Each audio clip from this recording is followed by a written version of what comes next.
Hey everyone, welcome back to my channel Study My Buddy. So today's our new topic is electrolysis, that is chemistry topic. So let's get started. So what is electrolysis basically? It is made up of two words, that is electro and lysis. Electro means flow of electrons and lysis means separating. So it also establishes a relationship between electrical and chemical change. Then we have many substances allow electricity to pass through them and many do not. So some which allow are copper, aluminium, iron. They even in their solid or in aqueous states they always conduct electricity. Then we have known metals, which there is an exception in known metals like graphite, which conducts electricity. Rest of the known metals do not conduct electricity, that is that they are known conductors or insulators. Example, sulfur, phosphorus. So now question arises that why conduction of electricity occurs. It is due to the free mobile ions present or their flow of electrons.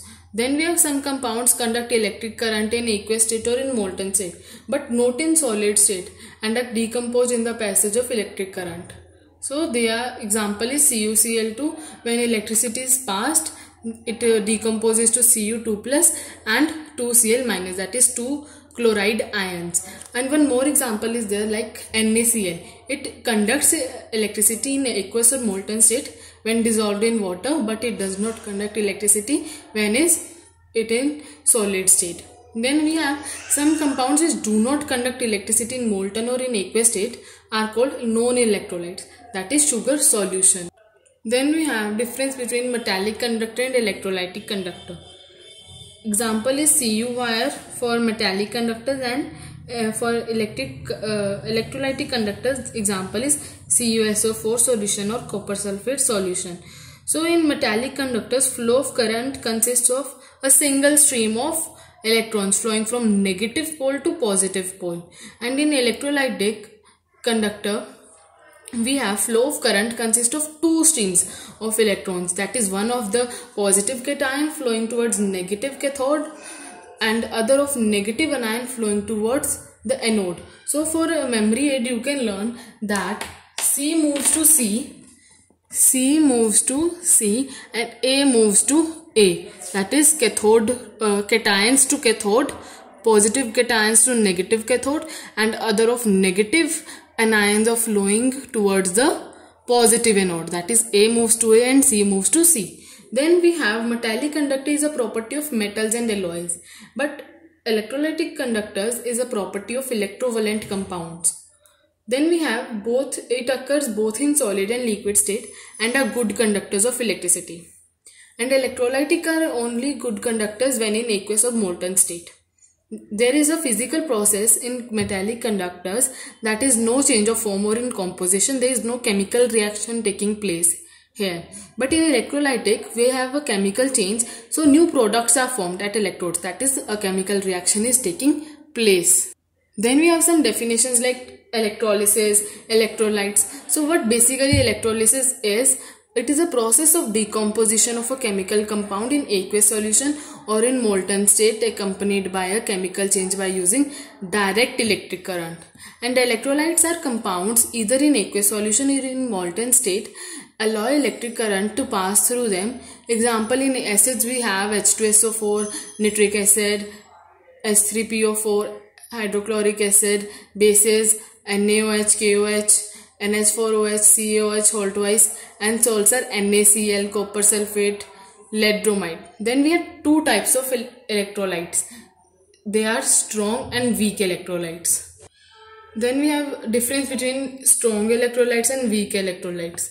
Which allow large amount of electricity to flow through them are strong electrolytes, and which allows small amount of electricity to pass through them, they are weak electrolytes. And strong electrolytes are good conductors of electricity, whereas weak electrolytes are poor conductors of electricity. They are almost completely dissociated in fused or aqueous solution state, but they are partially dissociated. This partially word is very important. Partially dissociated in fused or in aqueous solution state.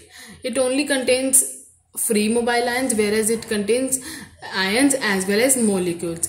Allows a bulb to glow brightly because it allows large amount of electricity to flow through them.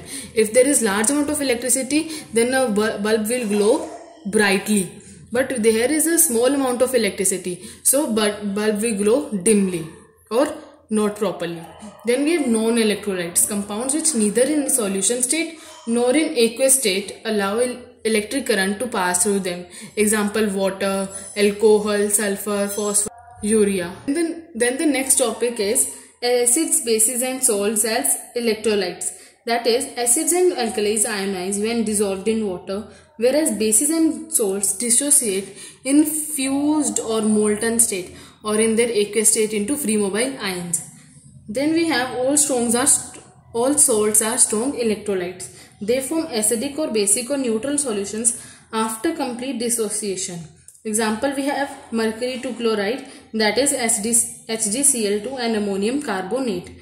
Then we have examples of ionization or electrolytic dissociation of acids, bases and salts. In a tabular form, I have shown you that the difference between acids, bases and salts on the basis of electrolytic dissociation of acids, bases and salts. So strong electrolytes. This is HCl, that is hydrochloric acid. When dissociated, it decomposes to H plus and Cl minus. And nitric acid, HNO3, this is a arrow of reversible reaction. H plus plus NO3 minus aqueous state. Then sulfuric acid, H2SO4, 2H plus plus SO4 2 minus. And then we have weak electrolytes. This was the basis of strong electrolytes, and this is weak electrolytes, that is acetic acid. When in reversible arrow decomposes to CH3CO minus plus H plus ion, that is hydronium ion. Then we have weak electrolytes in this: ammonium hydroxide and lead acetate. Then we have electrodes. There are two electrodes, that is anode and cathode. What basically is electrode? Two metal plates or wires or graphite rods or gas carbon rods immersed in the electrolyte through which the current enters and leaves the electrolytic cell are electrodes. Then anode, the electrode connected to the positive terminal of the battery is called the anode, and electron leaves the electrolyte from anode. Then we have cathode. The electrode connected to the negative terminal of the battery is cathode. That is, electrons enter the electrolyte. There is a difference. See, here at anode it leaves the electron leaves the electrolyte, but in cathode electrons enter the electrolyte. Then when current is turned on, the electrons flow from anode to cathode. The charged particles going to anode are anion, that is, it is negative entity, and the charged particles going to cathode are cation. See, cathode was negative and anode was positive, whereas anion, through which the particles going to anode are negative, whereas it itself is a positive, and the charged particles going to cathode, which is negative terminal of the battery, are cation, that is positively charged. This is due to the since opposite charges attract, so that is why anode is with anion and cathode is with cation. Hence we can say that anode is positive, cathode is negative, cation is positive, anion is negative. Here the reduction takes place at cathode, and at anode oxidation takes place. Then we have ions. Ions are of basically two types, that is cation and anion, which cation is positively charged, anion is negatively charged. The atoms or groups of atoms which carry a positive or a negative charge are known as ion. Cation gain electron from cathode and get reduced to become neutral ion, whereas anion lose electron to anode and get oxidized to become neutral atom. Then we have a very important topic, that is oxidation. Process in which an atom or atoms lose electrons. I have given examples for this definition, that is Zn minus 2 electrons gives you Zn2 plus. Na minus 1 electron gives you Na plus, that is sodium ion. Fe2 plus minus 1 electron give you Fe3 plus ferric. S2 minus 2 electrons give you sulfur. So this is a process in which an atom or atoms lose electrons. You can see that in all these reactions, one or two electrons are losing. Then it is also a process in which there is gain of O2, that is oxygen, but removal of hydrogen. How can you show this, that there is a gain of oxygen? The carbon plus oxygen, reversible arrow, give you carbon dioxide, and magnesium plus oxygen gives you MgO, that is magnesium oxide. So here carbon and magnesium are getting oxidized to CO2 and MgO respectively, that is magnesium oxide. That is carbon is oxidized to carbon dioxide and magnesium to magnesium oxide. Then how can we say that there is a removal of hydrogen? H2S plus Cl2, hydrogen sulfide plus chlorine gives you 2HCl plus sulfur. H2S is oxidized to sulfur due to loss of hydrogen. See here hydrogen was present but there is no hydrogen with sulfur. This is a displacement reaction and a oxidation reaction. Here the H2 from hydrogen sulfide is removed or oxidized due to loss of hydrogen. Then we have oxidizing agents also. So they are the one that oxidizes other substance by either accepting electrons or by passing oxygen or an electronegative ion. Example we have in solids magnesium dioxide, lead dioxide, liquid hydrogen peroxide, concentrated nitric acid, concentrated sulfuric acid or bromine.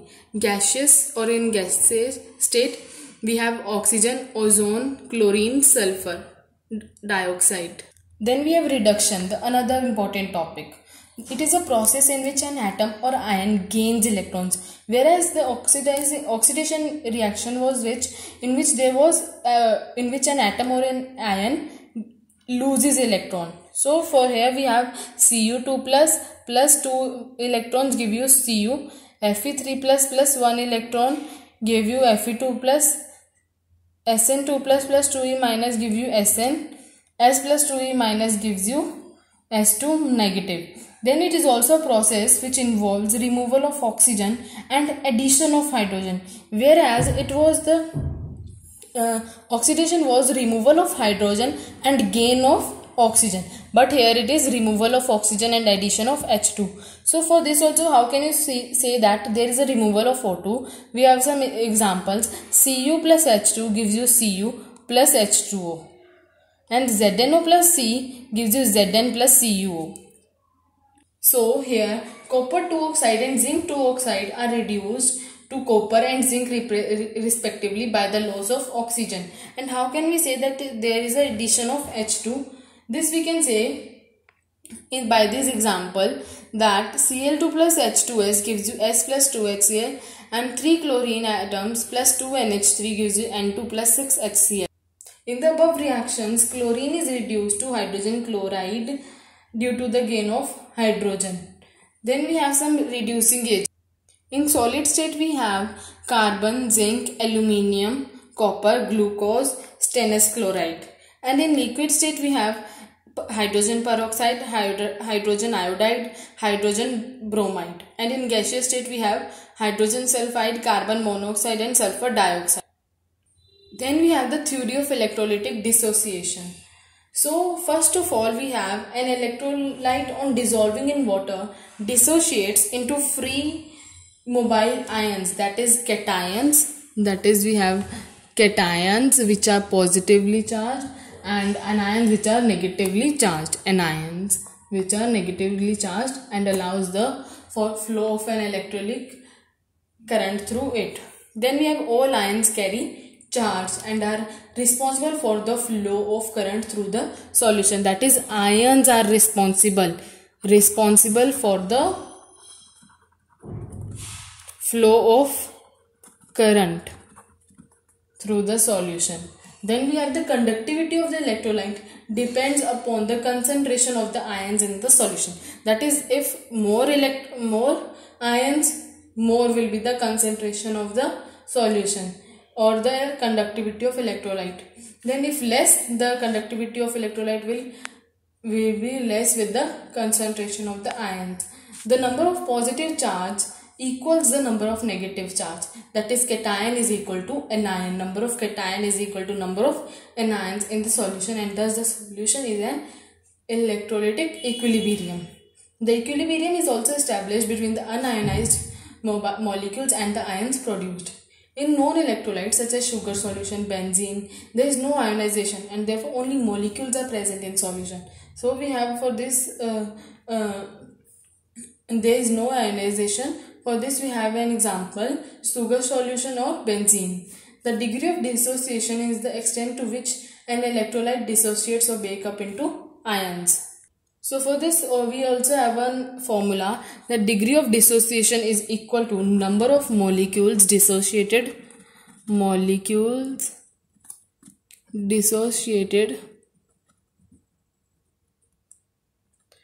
into 100 upon we have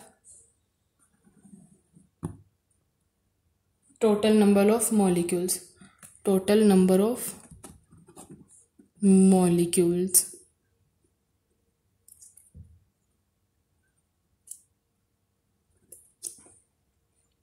Then we have conduction in compounds.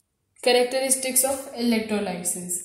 The passage of electricity through an electrolyte causes the positive ions, that is cations, to migrate towards the cathode and negative ions, that is anions, to migrate towards the anode. From memory aid you can learn that A moves to A and C moves to C. Earlier also I told you this. So then we have number of electrons gained by the anode is equal to the number of electrons given by the cathode. That is, number of electrons at anode is equal to number of electrons at cathode. The products are formed at anode and cathode itself, since the exchange of electrons take place only at the surface of electrodes. Only hydrogen gas and metals are liberated at cathode and hence are called electropositive elements. Mass of substance produced at electrolytes is proportional to current passed. This is the Faraday's law of electrolysis. Then we have the process of electrolysis is a redox reaction. How can we say that? The reaction at the cathode involves reduction of cations as they gain electrons to become neutral atoms, while that at anode involves oxidation of anions as they lose electrons to become neutral. So here we have dissociation of NaCl or sodium chloride during electrolysis. So it decomposes to Na++ Cl-. So at cathode we have Na plus 1 electron, that is this is a reaction going on at cathode, gives you Na, that is reduction. At anode we have Cl minus 1 electron Cl, oxidation, that is there is loss of electron and there is a gain of electron. Cl plus Cl2 gives you Cl2. So overall reaction we have NaCl gives you 2Na plus Cl2. Then the alternating current does not cause any chemical change when passed through an electrolyte and therefore does not help electrolysis to occur. So electrolysis is always caused by direct current.